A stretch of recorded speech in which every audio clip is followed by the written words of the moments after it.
It's not just about.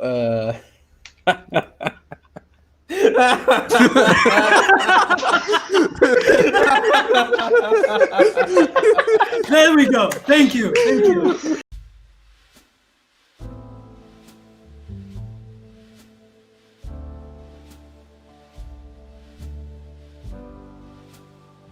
So I wanna ask you guys this, and it relates to the notebooks and the research you're making.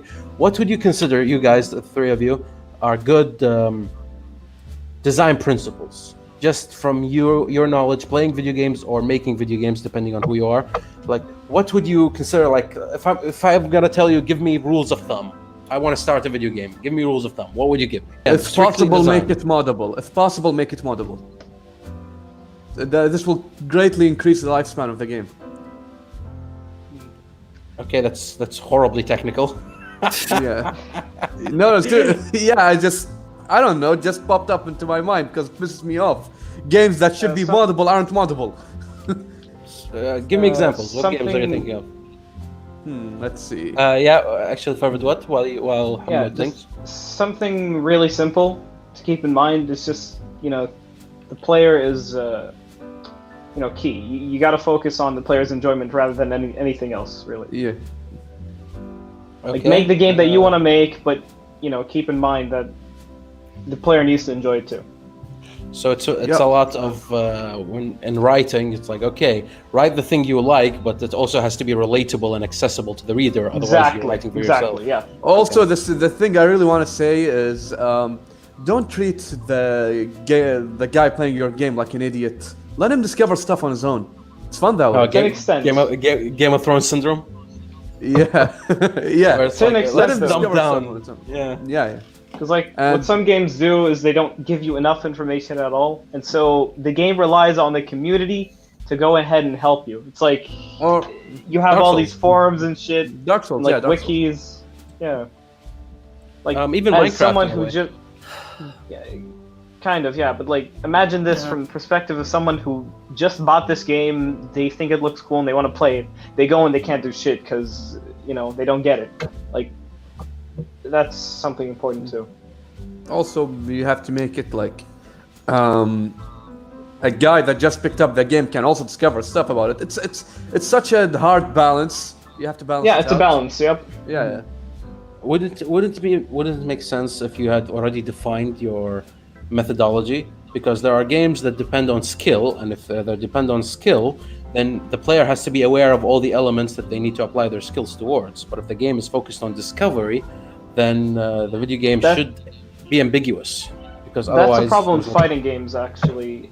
A lot of fighting games, like when you first start out, and you go in, you pick a character, you go through the tutorial. The tutorial doesn't tell you, like, okay, sure, they teach you what every move does, but they don't tell you how to use it.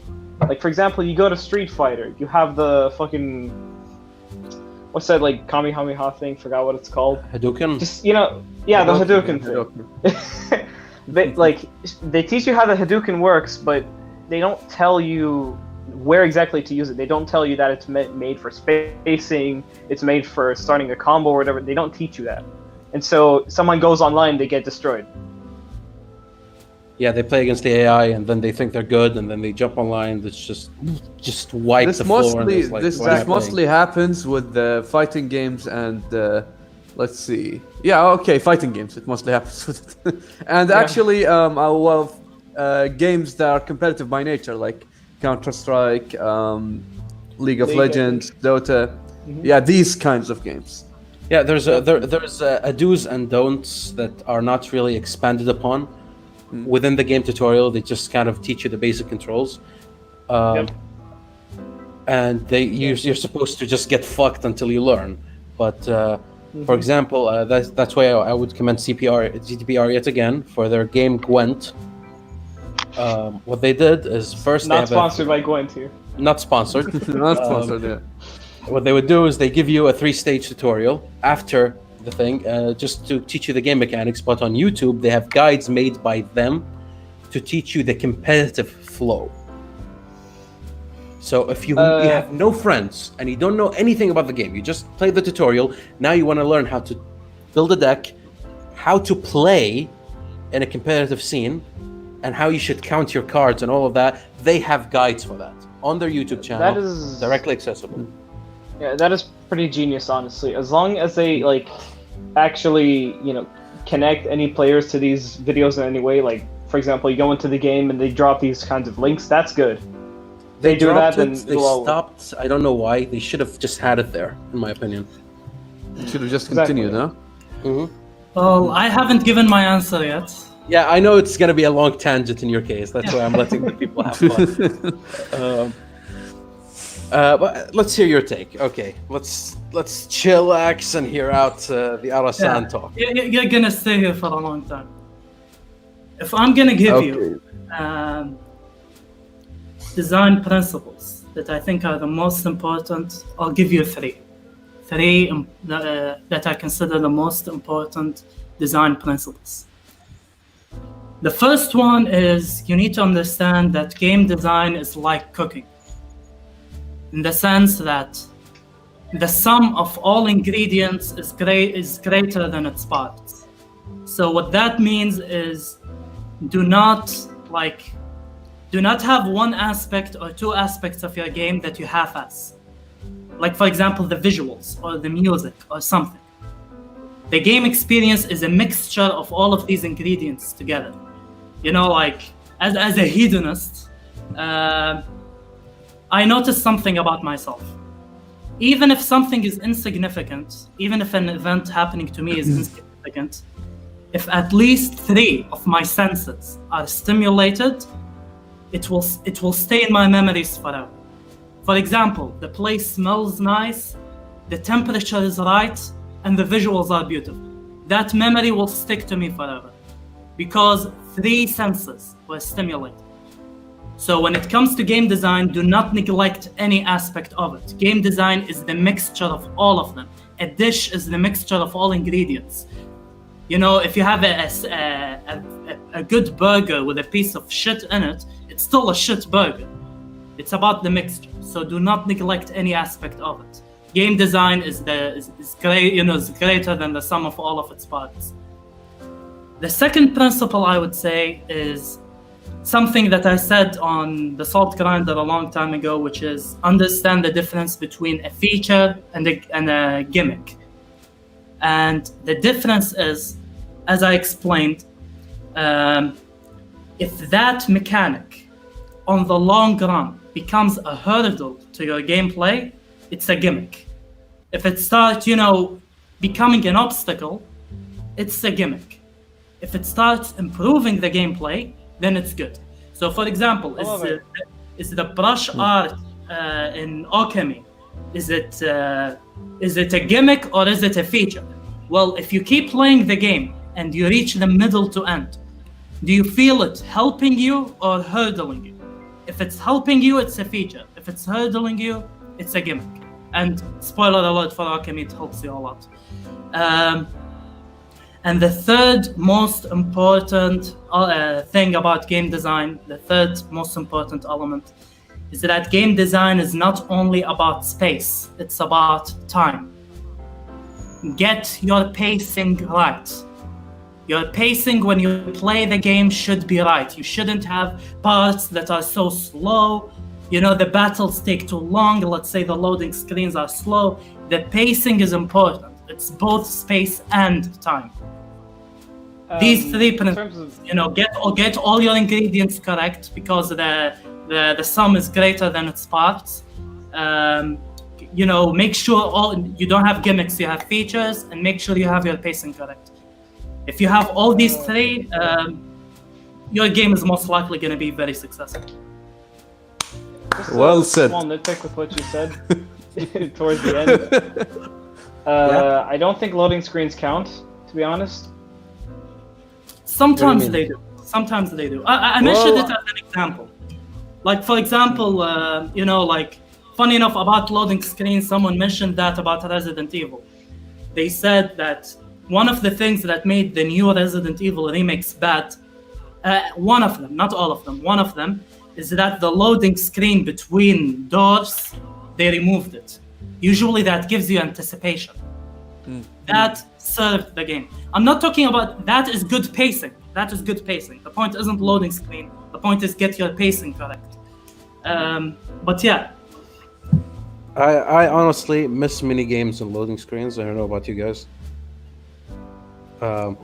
some loading screens are horrible. Dude, Sonic 06.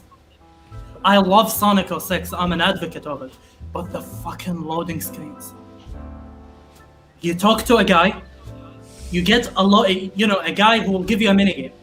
He finishes talking, a loading screen that takes 2 minutes. Then another dialogue with him explaining the minigame, then another loading screen for 2 minutes, then the minigame starts. Once you beat it, another loading screen, then talking to the guy who gives you the results, and then another loading screen. Some loading screens are evil. Dude, if anybody remembers also Skyrim in the consoles back in the day. On the PlayStation 3. Yeah, Skyrim fucking exactly as you said, yeah. Fuck the loading screens, like seriously. And pacing is not only about loading screens. Like there's a game, the Ocean Horn. I reviewed it on Steam. There's a problem with it when it comes to the pacing. I wrote it in the review.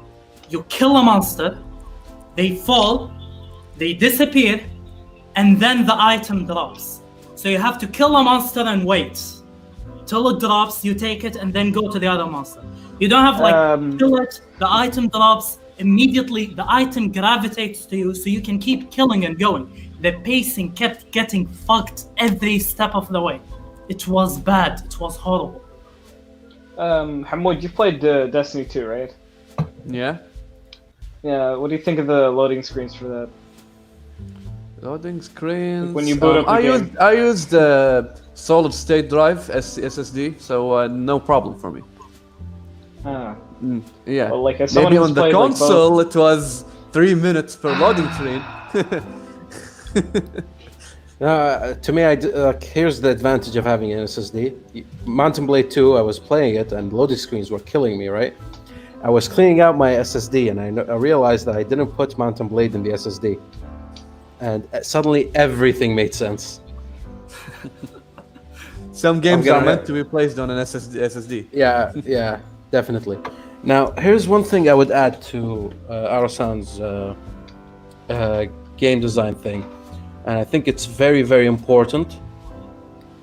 Know exactly who to hire, because this can make or break your game.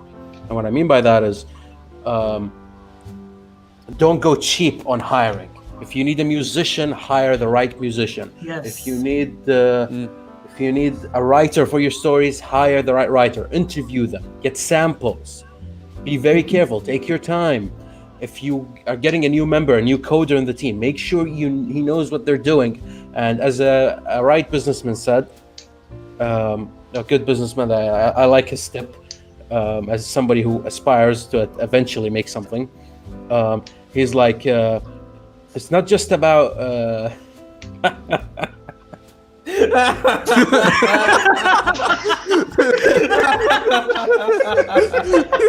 There we go. Thank you.